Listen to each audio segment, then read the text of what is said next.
Marama Royal is supporting Te Puru kaumātua at the moment. She's with our kaumātua.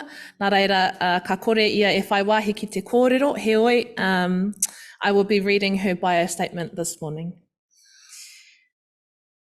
Tēnā koutou e te whānau. I humbly seek re-election as your representative.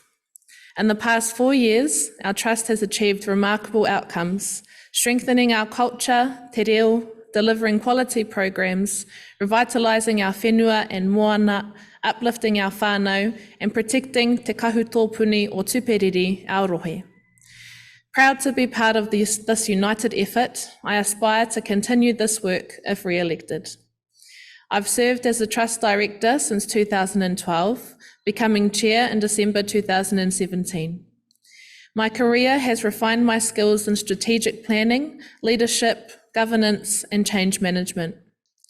Additionally, I volunteer as a Justice of the Peace and independent marriage celebrant to support our community.